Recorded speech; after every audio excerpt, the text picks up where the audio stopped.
അല്ലേ? ADB വായ്പ സബോയിൽ മൂവിക്കാത്തില തെറ്റാന്നാ പറയുക. അതും ചെയ്തില്ലടോ നിങ്ങൾ. ഏത് കാര്യത്തിലാണ് നിങ്ങൾ? ഞങ്ങളെ കുഞ്ഞാലിക്കുട്ടി സാഹിബ് അന്ന് മുനീർ സാഹിബിനോട് നിർദ്ദേശം കൊടുത്ത് എന്തൊരു സംഭവമായിരുന്നു ആ എക്സ്പ്രസ് ഹൈവേ. അത് വരികയാണെങ്കിൽ നമ്മുടെ നാട് ഒന്നുകൂടി നന്നാവും. കമ്പ്യൂട്ടറിനെ പോലെ എതിർത്ത മാർക്സിസ്റ്റ് പാർട്ടിക്ക് വല്ല പുരോഗതിയെ പറ്റി പറയാൻ കഴിയും? നമ്മുടെ മുനീർ സാഹിബ് കൊണ്ടുവന്ന ആ റോഡ് അത് കണ്ട അന്നൊരു വിദേശി വന്നിട്ടാ പറഞ്ഞത്. ഞാൻ ഇവിടുത്തെ റോഡ് കണ്ടപ്പോൾ അത്ഭുതപ്പെട്ടു. ആരാണ് ഇവിടുത്തെ പൊതുമരാമത്ത് മന്ത്രി? ആ റൂമിലതാ. നേരെ പോയി അനക്സിൽ വാതിൽ മുട്ടിയപ്പോ സൂര്യപ്രഭ പോലെ ഡോക്ടർ മുനീർ ഇങ്ങ് കടന്നു വന്നപ്പോ ആ വിദേശി പറഞ്ഞൊരു വർത്താനുണ്ട്. എന്താ അയാൾ പറഞ്ഞതെന്നറിയാം? മോനെ മുനീറെ, നിന്റെ മുഖം പോലെ സുന്ദരമാണല്ലോ നാഷണൽ ഹൈവേ എന്നാ പറഞ്ഞത്. മാർക്സിസ്റ്റാരാ മുനീർ സുന്ദരനാ, ഓൻ വല്ലാത്തൊരു സംഭവമാണ്. എനിക്കറിയോ അമ്മാതിരി ഒന്ന് എൻ്റെ കൂട്ടത്തിലുണ്ട്. ഒന്ന് ഏതെങ്കിലും ഒരു മന്ത്രി ആ കൂട്ടത്തിൽ പറയാനുണ്ട്? നിങ്ങളുടെ ഭരണത്തിൽ നിങ്ങൾ ചെയ്തു കൂട്ടിയ ഏതെങ്കിലും ഒരു കാര്യം നിങ്ങൾക്ക് പറയാൻ കഴിയും? വിദ്യാഭ്യാസം കുളം തോണ്ടി അല്ലേ? ഒരു സംഗതി കുട്ടികൾക്ക് പഠിപ്പിച്ചു കൊടുക്കുന്നില്ല. കുട്ടികളെ ബുദ്ധി തിരിക്കാൻ വേണ്ടി MAVB ശാസ്ത്ര സാഹിത്യ പരിഷത്തിന്റെ അജണ്ടയുമായി എന്തൊക്കെ വരുന്നതെന്നറിയാം? ഒരു സ്കൂളിൽ കുട്ടി, ഞാൻ കുറ്റിപ്പുറം ഗ്രാമപഞ്ചായത്തിന്റെ ഉപാധ്യക്ഷനാണ്. ഒരു സ്കൂളിൽ ചെന്നപ്പോൾ അവിടെയുള്ളൊരു ചോദ്യം കേട്ടു. ഞാൻ ഞെട്ടിപ്പോയി. എന്താ ഭാഷ ചോദിക്കുന്ന ചോദ്യം എന്നറിയാം? ഒരു ആപ്പിളിന് 5 രൂപ, അപ്പോൾ എനിക്ക് എത്ര വയസ്സായി എന്നാണ്. അപ്പൊ കുട്ടി പറയേണ്ട ഉത്തരം എന്താ? ആപ്പിളിന്റെ വിലയാണ് മാഷങ്ങൾ ചോദിച്ചത്, പക്ഷെ നിങ്ങളെ വയസ്സാങ്ങൾ വേറെ ചോദിച്ചത്. വയസ്സും വിലയും രണ്ടും രണ്ടാണ്. ഇതാണ് അത്രയും ഉത്തരം കിട്ടേണ്ടത്. പക്ഷേ ഈ മാഷി എന്നിട്ട് ചോദിച്ചു കുട്ടികളോട്. ഞാനൊരാളോട് ചോദിച്ചു, നല്ല തമാശയായിട്ട് കാര്യങ്ങൾ പറയാം. ഒരു സ്കൂളിൽ ചെന്നിട്ട് ഒരു കുട്ടിയോട്, നമ്മൾ പണ്ടൊക്കെ ആ ഒരു ആപ്പിളിന് 5 രൂപ, 5 ആപ്പിൾ 5 25 എന്ന് പറഞ്ഞിട്ട് ഗുണഘോഷം പഠിച്ചവരതാണ് കണക്കൂട്ടിക്കൊണ്ടു. ഇവരുടെ വിദ്യാഭ്യാസത്തിന്റെ തലതിരിഞ്ഞൊരു പോക്കോക്കൂ.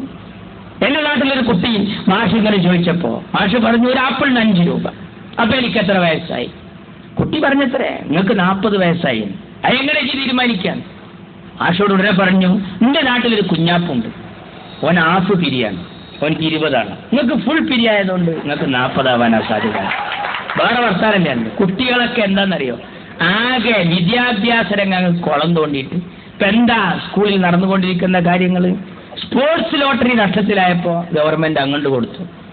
സാന്ത്വന ലോട്ടറി, കിഡ്നിക്ക് തകരാറ് വന്നാൽ, ക്യാൻസർ വന്നാൽ, വാൾവിന് തകരാറ് വന്നാൽ മുഖ്യമന്ത്രിയുടെ ദുരിതാശ്വാസ നിധിക്ക് നമ്മൾ അപേക്ഷ കൊടുക്കും.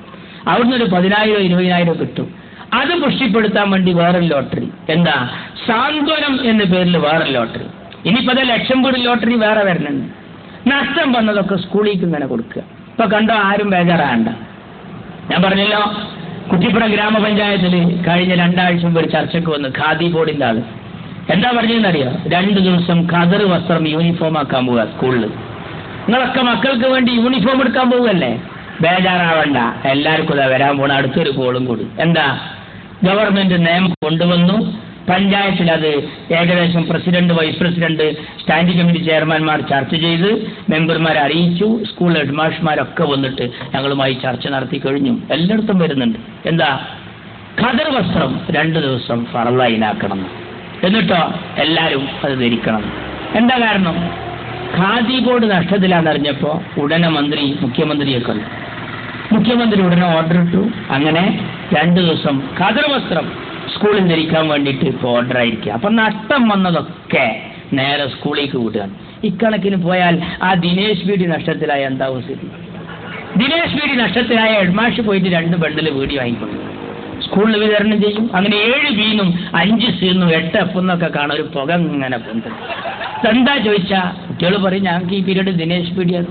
പടച്ചോനെ, ആ ബീവറേജ് കോർപ്പറേഷൻ നഷ്ടത്തിലാകാതിരിക്കട്ടെ. 5 വക്തിലും തോരനാളി ബീവറേജ് കോർപ്പറേഷനും കൂടി നഷ്ടത്തിലായ ഹെഡ്മാഷ് പോയിട്ട് അത് കൊടുന്നു കൊടുത്താൽ നമ്മളെ കുട്ടികളൊക്കെ കാട്ടറായി അടിച്ച് വരണ വരവൊന്ന് ആലോചിച്ച് നോക്കാൻ. ഒരു ഗവൺമെന്റ് എന്തെങ്കിലും ഒരു കാര്യത്തിൽ ഒരു നല്ല കാര്യം ചെയ്യാൻ കഴിയുമോ? എന്നിട്ട് മാർക്സിസ്റ്റ് പാർട്ടി ഇപ്പൊ പറയുന്ന കാര്യം എന്താ? ഞങ്ങൾ ചരിത്രത്തിൽ ആദ്യമായി ഹജ്ജ് ഹൗസ് നിർമ്മിച്ചില്ലേ എന്നാ. ചരിത്രത്തിൽ ആദ്യമായി ആജിമാരെ പൊളിങ്ങിയതും നിങ്ങളല്ലേ? അത് മറക്കാൻ പറ്റും? ഹജ്ജ് ഹൗസ് ഉദ്ഘാടനം ചെയ്തുകൊണ്ട് അച്യുതാനന്ദൻ എന്താ പറഞ്ഞത്? ആജിമാർക്ക് ഈ വർഷം പുതിയ അനുഭവം ഉണ്ടാവും. നല്ല അനുഭവമല്ലേ ഉണ്ടായത്? സാധാരണ ആജിമാരുടെ അനുഭവം എന്ന് പറഞ്ഞാൽ ജംറത്തുൽ അഖബന്റെ അവിടെ പോയി ശൈത്താനെ അങ്ങോട്ട് കല്ലെറിയില്ലായിരുന്നു. ഇക്കുറി ശൈത്താൻ കടവത്തൂര് വെച്ച് ഇങ്ങോട്ട് കല്ലെറിഞ്ഞു. ഒരു പുതിയ അനുഭവമാണ്. ഇങ്ങനത്തെ ഒരു അനുഭവം ഉണ്ടായിട്ടുണ്ടോ? നിങ്ങൾ ആലോചിച്ച് നോക്കൂ. എന്നിട്ടോ അച്യുതാനന്ദൻ ഞങ്ങളുടെ നാട്ടിലൊക്കെ ഇപ്പോൾ അടുത്ത് ഉപതെരഞ്ഞെടുപ്പ് നടന്നപ്പോൾ എല്ലാ പഞ്ചായത്ത് ഉപതെരഞ്ഞെടുപ്പുകളിലൊക്കെ സ്ഥാനാർത്ഥിയുടെ ഫോട്ടോ അരിവാൾ ചുറ്റിക, എന്നിട്ടോ ഒത്ത നടുവിൽ ഹജ്ജ് ഹൗസിന്റെ ഫോട്ടോ, എന്നിട്ട് അതിന്റെ മുകളിൽ അച്യുതാനന്ദന്റെ തലയും വെച്ചിട്ട് മാർച്ചിച്ചു പാട്ടിക്ക് ഹജ്ജ് ഹൗസിൽ എന്താ പങ്ക്? എടോ, എന്റെ കുഞ്ഞാലിക്കുട്ടി സാഹിബ് ഇവിടെ വന്നു പോയല്ലോ, 2 കോടി കൊടുത്തു. 2 കോടി.